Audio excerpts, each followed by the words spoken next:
It's really my pleasure to introduce the next speaker. I've known him for a number of years now. I remember the day that the article about the clover hit the newspaper really, really, really well. He writes regularly for the New York Times, Bon Appétit, Food and Wine, GQ. One of the restaurant reviewers for the New York Times as well. You just stopped? Really? Okay. Well, not a restaurant reviewer for the New York Times anymore? I'm assuming that most of us follow his work on Ristretto, part of the New York Times online food section. Style section, sorry, that's right, style section. With a huge round of applause for Oliver Strand.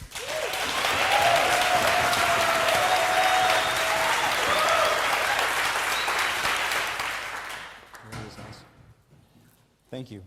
My name is Oliver Strand. I'm a journalist, and I put together a presentation before coming here that I thought would be interesting and might address some questions that you had. But I realized that I didn't actually know what these questions are, and I'm not in the coffee industry. I'm a little outside of it. And over the course of the past few days, I've been asking a few of you what you think would be interesting for me to touch on. You know, what are your questions? These questions have been so varied and broad that I realized that there's no way for me to package a presentation that would address everything that might be on your minds. So I kind of scuttled the first presentation. Maybe another one that's more compressed so that we can have more of a Q&A, because I want to make myself accessible and available to you, because there might be an idea or a notion or a question that you have that I just wouldn't have addressed on my own. So because this audience also seems to be interested in how things work, I'm going to take you through a little bit of an architecture of an article, a story, because even though it's a familiar thing, I'm assuming that all of you read how it actually works is a little unusual, and it might help you understand what I do and why I do certain things that I do. So I came to journalism late. I did not go to school for journalism. I studied art history. I started to write articles in 2005, and I mostly write for the New York Times, but I write for a variety of publications. So because I had kind of a life before journalist, I still look at journalism from the point of view of a reader, which is to say I'm still a little bit naive, even though I've seen the sausage being made. And this is still what I think articles are supposed to be about. And by beauty, I mean that there's supposed to be some kind of a subject or a person or an event which is just so interesting and so compelling, you got to write about it. That there's a topic that means a lot to the journalist and also probably to the public at large. So that's why you have an article that, truth, that the point of the journalist is that you want to expose the truth or, celebrate the truth and articulate the truth. And that you should do it with some level of craft and art. So this is what still a part of me thinks that articles are about. It's not what it's about. This is how it actually works. The questions that you are always having to ask yourself to see if it's an article that you think is good and worth publishing. Is it news? A very important part of news is the first 3 letters of that word. Is it new? There might be something very interesting that wasn't covered that happened, and an establishment, say, was open 2 years ago. It's not new anymore. I'm not going to cover it. There has to be some kind of a freshness. It has to have happened in the last few months, preferably in the last few weeks. Is it accurate? And accurate is actually more important than truth. So at times you compress what you're putting into this article because you need for what you put in there to be provable, accurate, and defined. And there might be a larger truth that you're missing, but given the constraints of the time and given the constraints of the space, you can't address it. So you're not trying to make a larger point. You're trying to make sure that everything you have in print is accurate. And does it fit is probably, to my mind, again, as an untrained journalist, a person who's learned how to do this on the job, does it fit is, to me, the most interesting constraint of all. I'm going to talk about print journalism and not online journalism, because print journalism is still mainly what I do, and it's still mainly what media does. The economic model for online journalism is incredibly immature and unstable. You can't make money at it. A few people have, but it doesn't really work. Print, while it's shrinking, still makes money. So all journalists who I work with, we put everything into print because that's our profession. We do things online because that's how you reach an audience. But at this point, you can't do anything online and have a career at it. That does not exist, at least in my world. So with print, does it fit is incredibly important because you actually have a physical constraint. You have a page. And compounded with that, you have layout. So you have ads, you have the format of the publication. New York Times is a newspaper, New York Times Magazine is a magazine.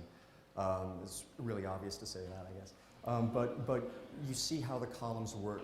You know, you have it in your mind how these pages look.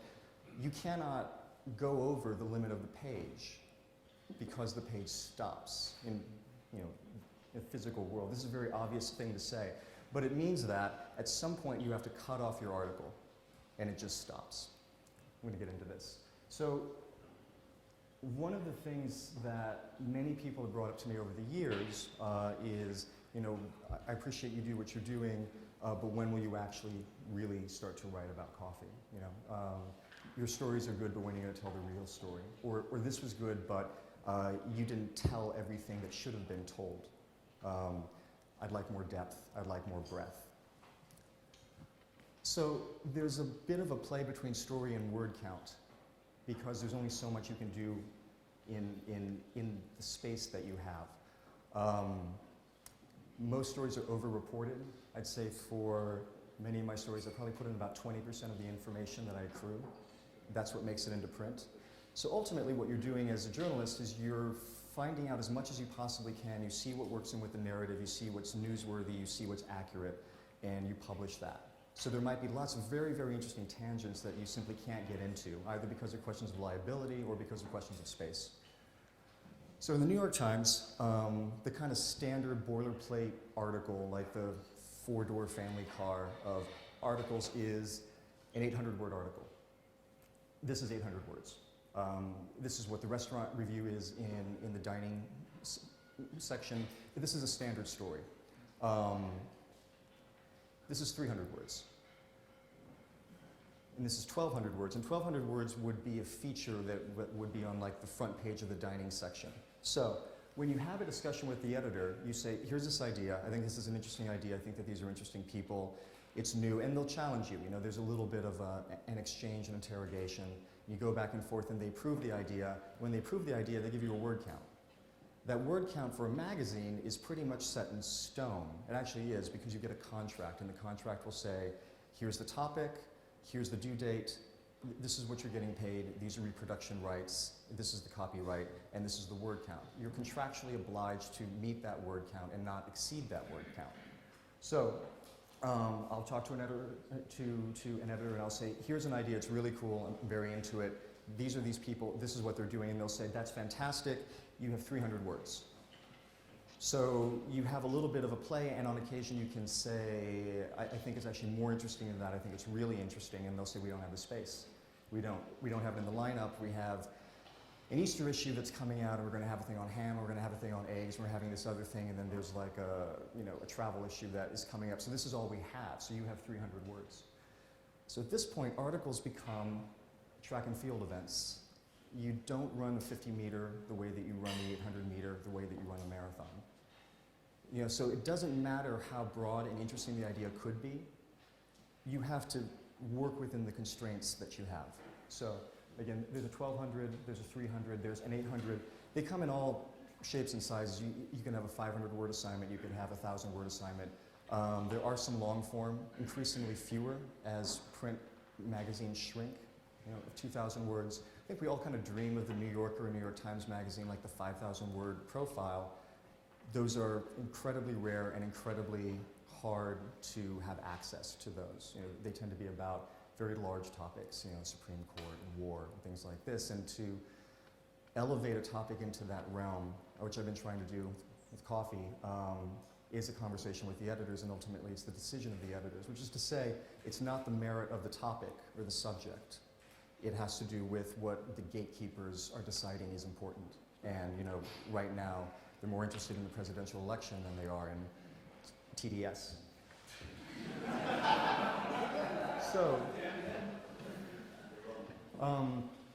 this is a blog post from a trip to Kenya that Klaus did earlier this year. It's a two-part blog post. It's really informative, and I think it's really interesting because it's kind of an active history. There's a lot of scholarship. It's very subjective. It's not objective, but there's a lot of information, and it's great. It's 4,000 words.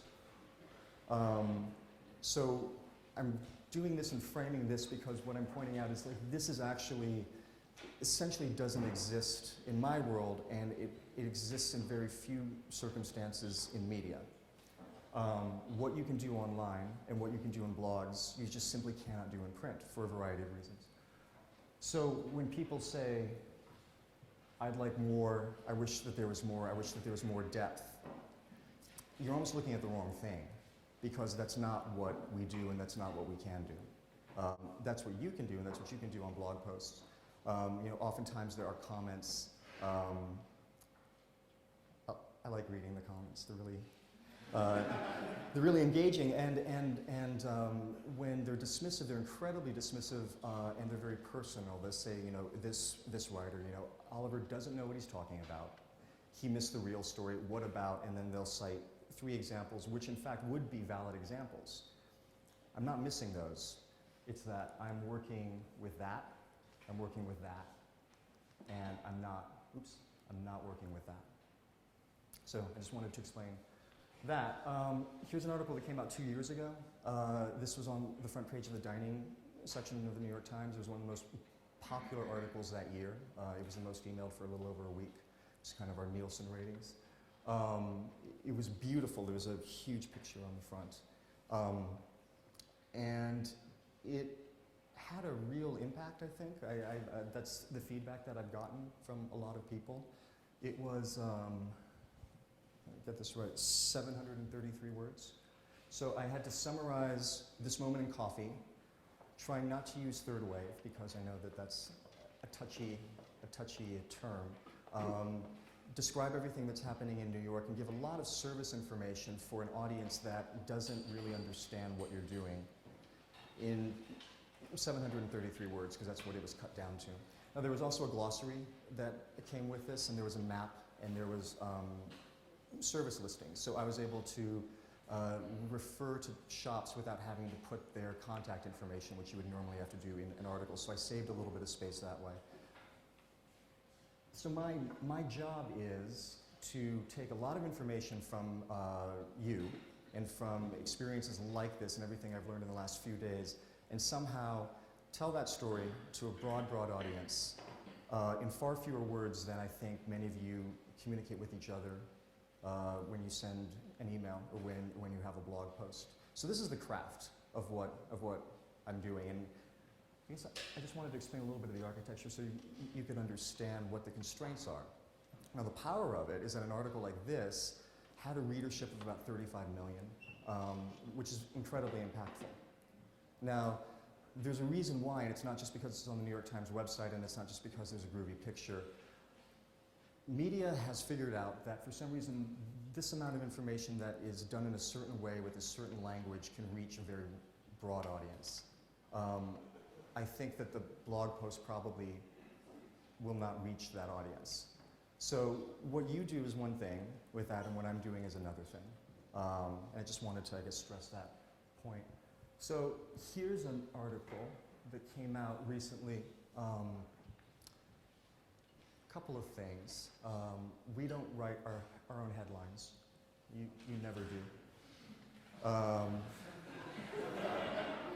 So oftentimes a person will say, hey, I really liked your article, and they'll name a headline, and I'll just kind of stare at them, and they'll say it was about this, and go like, oh yeah, that's right. So when I turn this in, I put in like cone-shaped coffee filter by Oliver Strand. That's my headline. This was assigned at 225 words. The edit was returned to me at 175 words, and then it ran at 160 words. So I lost a certain percentage of this, and this is because of the layout. The reason why they designed the headline is that has to do with the layout. That's the art department. The art department is very important within the world of the magazine. So I'm editorial, and there's art, and art, they work on the layout. So the width of the picture, the placement of it, the kind of font, that will change the headline. And that will change you know, how many characters they're able to have in there. So what a drip, it fit. That's the reason why, you know, it fit, it's catchy, it's kind of magazine-y. I'm going to point out a thing up there, the Chemex, comma, that iconic non-electric coffee maker. Non-electric. I think that those of you who know me know that I know that a Chemex is not a plug-in coffee maker. You know, so that's a known.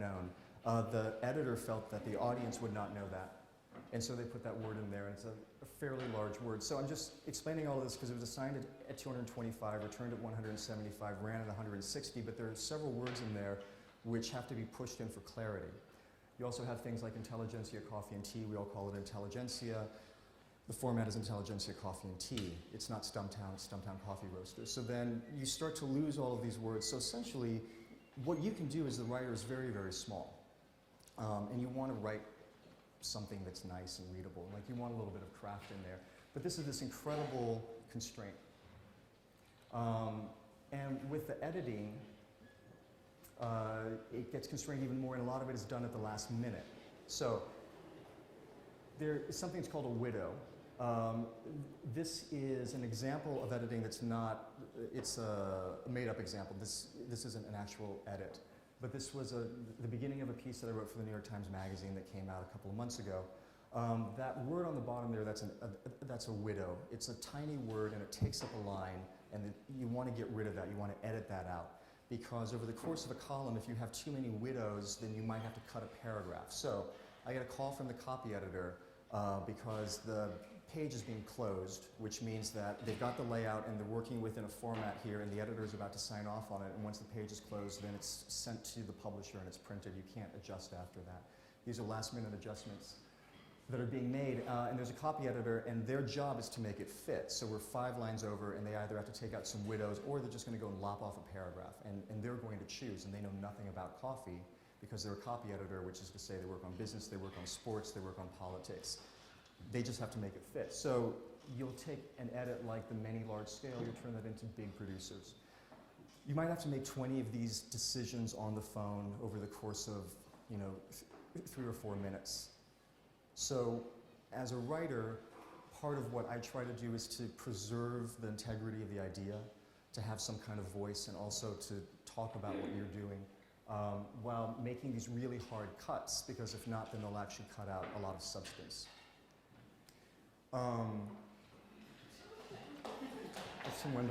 So this appeared in Bon Appetit magazine, and this is just, I guess, an example of all of this. This was what they call a service package. So it's a guide to Oslo, and it's a little bit of this, it's a little bit of that, and on the side there's a sidebar. And it's supposed to kind of explain what is groovy about Oslo coffee. So this is 125 words. And that's the extent of it, to go and introduce all of this. Right now, let me see what the next slide is. Okay, yeah. So these are my assignments, and these are my contracted assignments. This is what editors feel is interesting about coffee. This is the space that they're giving to coffee. And my editors really like me. I have a good working relationship. I publish a lot. But this is what I'm given. This is an article that came out in the New York Times. It's about London pop-up restaurants. It was 1,535 words. Editors are interested in this. They're interested in hot, sexy restaurants in London. Editors are interested in coffee, but they think it should get 125 words. They think that pop-up London restaurants should get 1,535 words. Which brings up this larger issue of food versus coffee. So I write a lot about coffee, and I think that that's how those of you who know me know me. Coffee accounts for about 10% of my output. I write about 50 articles a year. It's a little lighter this year because I'm working on a book. Between 4 and 6 of those are about coffee. Everything is slanted towards food. So I deal a lot with chefs and restaurants and the food industry. And I'll just be honest here, I'm kind of segueing into a new topic. Chefs are very easy to work with as a professional writer. They're very easy to deal with, they're very accessible. Coffee is a very mixed bag. Some of you are very accessible and some of you are incredibly obtuse. And I have found this frustrating. So on top of everything else, it can just be, oh, that's supposed to be one word. That's supposed to be one slide. Hard to get basic information. A lot of you who have coffee shops or establishments, you have websites without telephone numbers. You have email addresses that you don't answer.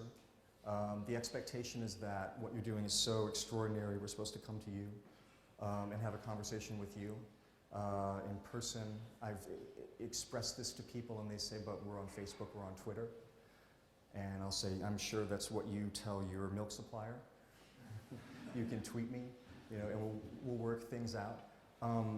Chefs are incredibly open and they're incredibly professional about the information that they give us. It is easy to get basic information, including, it's supposed to be service information, when you're open, when you're closed, if you don't have a phone that's accessible to the public to go and lock that down. With coffee, I spend a great deal of time having conversations that take half a second with chefs. And that might be a 2 or 3 day exchange just to go and track down this basic information from coffee establishments.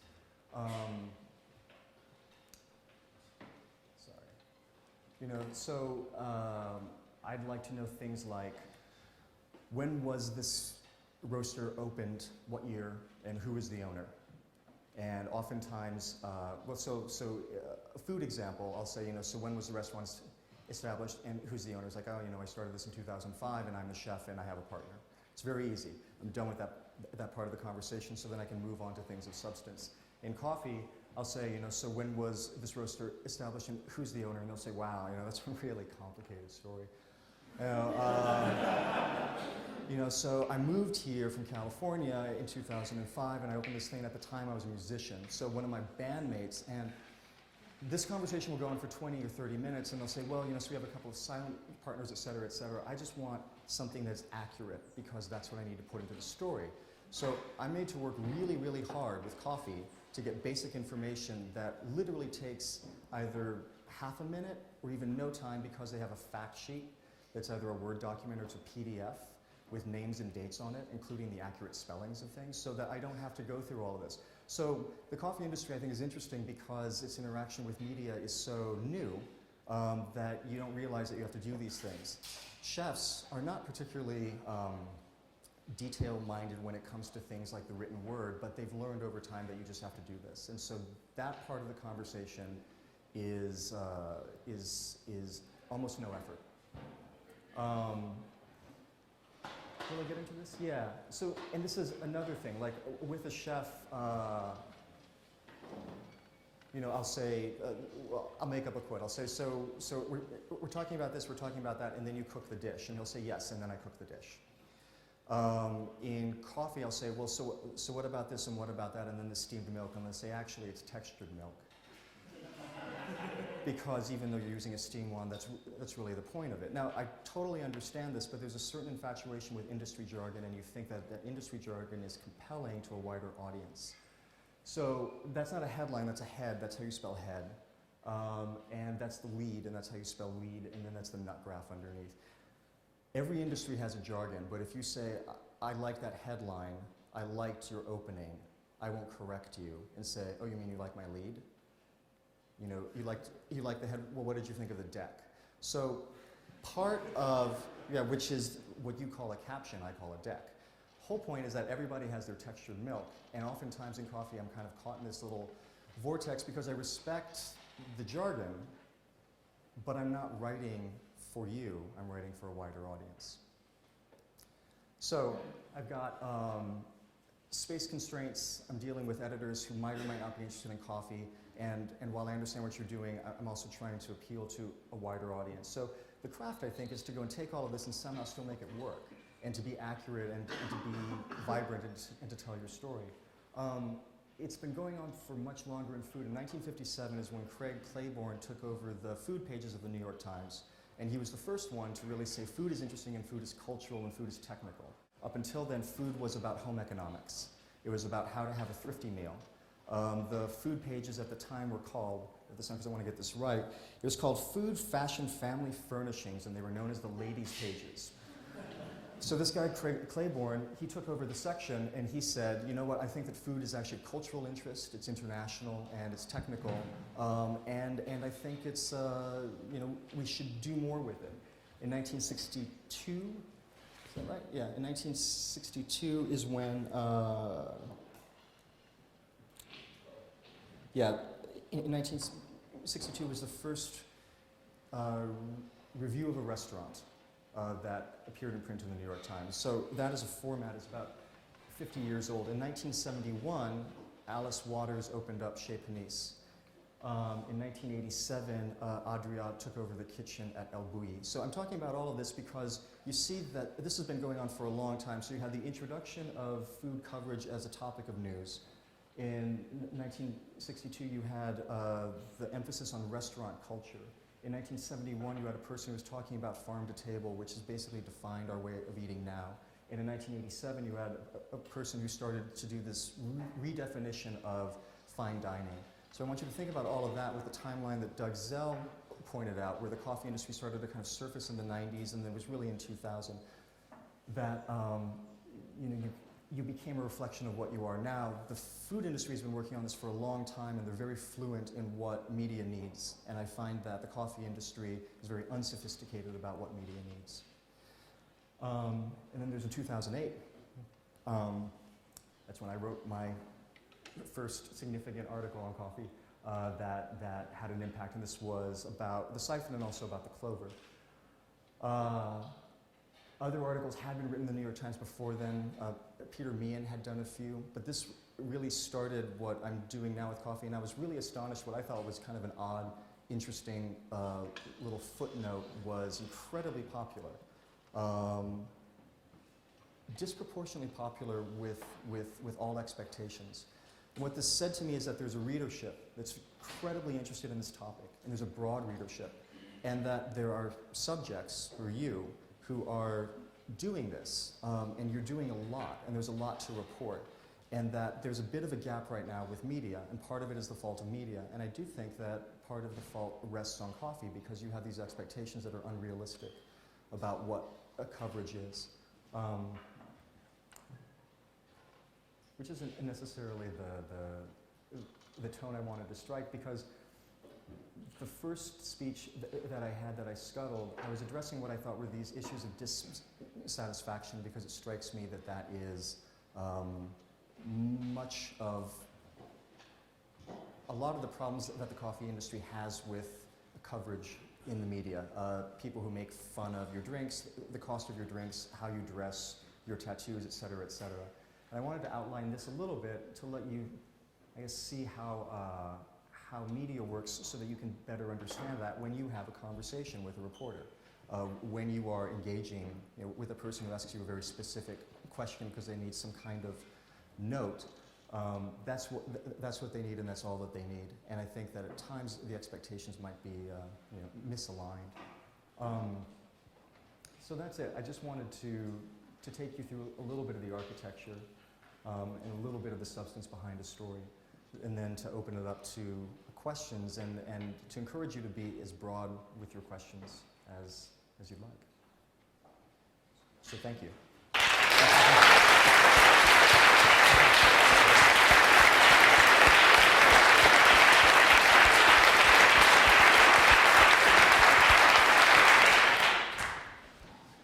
Thank you. Questions? First question. Well, I'll start with one. So, Oliver, if there is a mistake or something that's not factual, how does one go about getting that corrected? Well, you should get in touch with the journalist, but you should also be sure that it is in fact a factual mistake. At times there are quotes that people are unhappy with, but they might have been accurate. At times when people explain things, a conversation can be a little fuzzy, and so you might have said one thing and you meant another. But yeah, if there's a factual mistake, if there's an actual mistake, then you should get in touch with the journalist and then they should run a correction. Journalists don't like that. It's kind of the wall of shame. Like, to have to run a correction is really upsetting, and then to have at the end of your article on the website to have a correction noted is kind of a demerit. So you want to avoid that, and the journalist might not be happy about that, but the journalist should address that. Yeah, I imagine if it was something that we had a fact sheet for and all that stuff was in there accurate, but I would imagine that the journalist would be even more upset if we didn't provide the fact sheet. Yeah, well, I mean, journalists cut and paste too, by which I mean they'll take the information out of a fact sheet. Like, we're not going to go and plagiarize anybody, but yeah, like if I'm writing about, say, coffee shops in Copenhagen, I really want to cut and paste the address. I really don't want to transcribe that because the chances of my getting that wrong, at least on the first draft, are tremendous. Yeah, and with things like dates, you really want to have that on there so that you've already put that out. Whether or not other people agree with that date is a different thing, but at least you have some kind of documentation to say that this person said that he opened this shop on this date. Just some tips.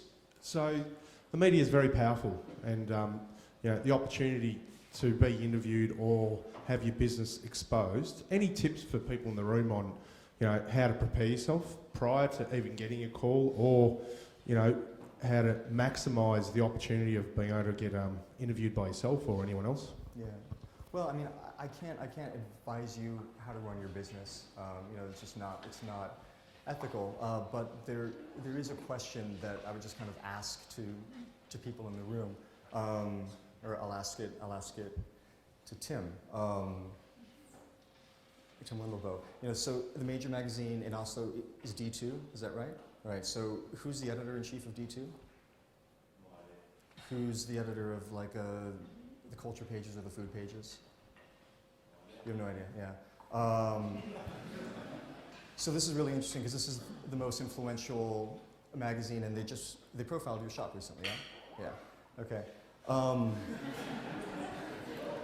If you were to go to a chef and ask that chef the equivalent question, they would be able to tell you, if not the entire masthead, at least one or two people who make decisions.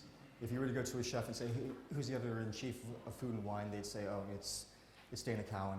Who's the editor-in-chief of BA? That's Adam Rappaport. They would know that because they've interacted with them. So that idea that if what you're doing is really interesting and special, and it's the job of the journalist to, strap on his or her rollerblades, go around town, sort out everything and decide who's doing the magical stuff. That is part of it. But food has a relationship with editorial. Coffee has no relationship with editorial. Food's also been doing this for half a century. Next question, Gary.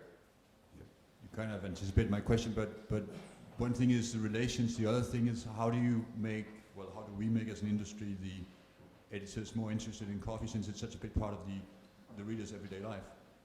I'm sorry. I mean, how could we work as an industry to make the editors and the media more interested in particular topics within coffee, except from doing connections? Well, I hope that a little bit of the reason why I did this was to explain how a story works. So if you have a writer who gets in touch with you and they say, hey, I'm doing a 300-word thing on these 3 coffee shops, that should now mean something to you. I'll tell people that. I'll say, you know what, it's a really small thing. It's 150 words. I'm just doing blurbs. And then they'll launch into a story and it turns into an hour-long conversation. So if you have that piece of information, if you realize that jargon, which can be very compelling, but if you're dogmatic, can actually be very ostracizing. This should help you shape whatever message it is that you feel that you have. If a journalist says, I'm doing 700 words on 10 coffee shops, what does that tell you? You know, they're going to write one thing about me. So what's that cool thing? What's that cool thing about me? The response to that should not be, well, it's a very complicated and involved story. It should be, you know, we do this, and we do this, and you know what, I'm going to send you an email because we do a couple of other things. The article on the coffee maker on the siphon, that came from James Freeman at Blue Bottle, and I'd written a very, very small article about cold brew, and it was more a piece of anthropology because I spent some time in New Orleans and they all have cold brew. And I saw that he also had cold brew, and I got in touch with him, and we had a quick exchange, and that was it. There's just a mention of him in that article. But we were in touch, and we continue to be in touch, and he sent me an iPhone picture of that. He said, isn't this cool? We just got this out of a container. And that's how that story happened. But that's because he and I just had a series of conversations and emails, and I think a few of you in the room, I have that also. Like, I cultivate that because I believe in that. So that's another way. Like, if the article was about cold brew, and it was actually an article I'm not particularly proud of right now because it was my first article on coffee, but through that article, he told me this other interesting thing that became another article. It would have been very frustrating if he said, sure, here's a thing about cold brew, and you know what, we're working on a Japanese thing, and it's called a Kyoto, and it's this, and it's a slow dripper. Like, at some point, I'm like, dude, I've got 400 words. I'm not going to write about your slow dripper. You know, I'm going to write about cold brew. So that was saved for a different conversation. That became another story. What do you feel about the use of agencies? PR agencies. PR? Well, it's interesting because I'm seeing that PR is coming into coffee. PR is very, very aggressive in food, especially in New York, and PR drives me crazy. I know some people who are very good at it, but PR in general is paid enthusiasm. You see these very chirpy people who are just excited about absolutely everything, no matter how mediocre it is. Being honest. So I'm not that into that. And then when you're writing for publications like the New York Times, you really want to be first, and if not first, you want to have the first kind of definitive piece. Like, so if I get a PR release, what I know is that everybody else in the world has this information too, so I'm going to pass. But that's me. PR is very effective because they give that press release to everybody. So you might get out into 20 publications, but chances are you're going to miss a publication like the New York Times, at least by the standards of the New York Times. So I'm not going to advise for or against PR. That's its own industry. But in terms of my relationship, I think they're incredibly effective, and that effectiveness means that I deal with them much less. What they're very good for is that they answer the phone and they get you fact sheets. And that's really awesome because they make your job really easy. So you call them, they call you back, and you ask a question and you get the answer. And that doesn't always happen with people who honestly are doing, you know, other jobs. Guys, hey, another question? Oh, no. I'm going to just... No. You sure? Okay, I'm sorry. Slightly depressing question. We're a young industry looking, say, 10 years ahead. As sad and problematic and perhaps wrong as it is, it seems that print journalism has a very difficult future ahead of it. Looking 10 years down the line, as you stand now immersed in the industry, what will have taken the dominant place of print media? Well, I think it's going to go online. It's a question of making the economic model work. Right now, advertising sales online do not support good journalism, and people don't want to pay to read things online because they believe that that's free, that all that work should be made accessible to everybody. So you're right, print is dying, and it will die, but right now, print is still where all the activity is. So as things migrate, the New York Times will probably become less of a newspaper and more of a news organization, and the standards will still be the same. It might not be an 800-word story, a 300-word story, but they're still going to have a notion of hierarchy. I'm very interested in this, I want a lot. I'm only a little bit interested in this, so I want a little. So you'll still be navigating those same terms. And I think what's happened with coffee is that you have done so much that really you kind of expect for everything to be a 1,500-word feature because everything is so awesome. You know, and on the one hand that's true, but on the other hand what you want to be able to do is to have an idea or a quote or a message that works really well with 125 words. Like I think what I did about Oslo and Tim, you know, for 125 words, like I was happy with that race. You know, for a 50-meter dash, that was exactly what I wanted to do. I hope that answers your question. Next question, Jack. Yeah, I just have a question. Thank you for your talk and also your talk at Symposium. I sort of feel like we in coffee are really good at marketing to other coffee people, but we're not very good at marketing to a broader audience in some degrees. Mm-hmm. And your talk at Symposium, you know, allowed me to think a lot about sort of looking at this from the viewing point to from the point of view to the viewing point. So like instead of thinking about things just from you know, how do I think about this from a coffee mind of, you know, to how do other people outside of the coffee industry think about this. And a lot of the chatter after Symposium was more people talking about local food critics and their role in either talking about or not talking about food as a component of their dining experience. And you know, your slide showing word count, I know that obviously plays a huge role, but do you feel like local food critics have any place to factor that into their dining experience, should they, and do you feel like that holds restaurants accountable at all to that? Wow, so that's a question kind of like, it took a journey. So restaurant coffee, right? Yeah, I think that the love of jargon, which again every industry has, is really interesting in that you just have to learn how to speak with the public and how to speak amongst yourselves. There is a little bit of a power play with jargon to say, no, it's like this, no, it's like that. You know, oh, this isn't drip coffee, oh, this is a pour over, oh, this is a pour over, it's filter coffee.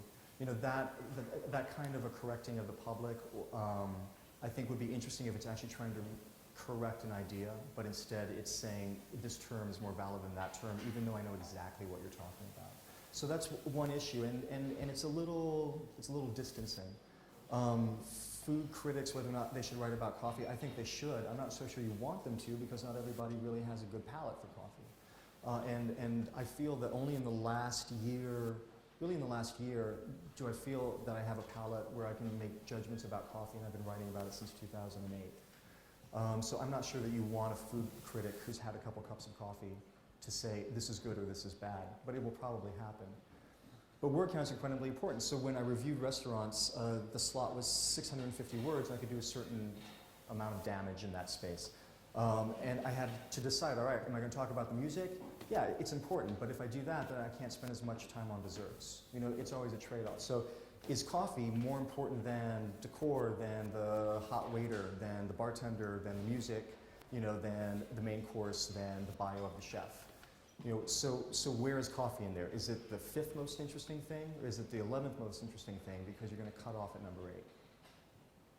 You know, so as coffee moves up into that, but that has to do with the writers, I think.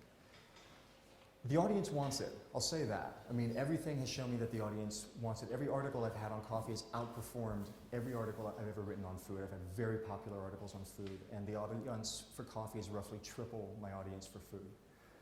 Editors aren't as interested in coffee as they are in food, so that's the tension right now.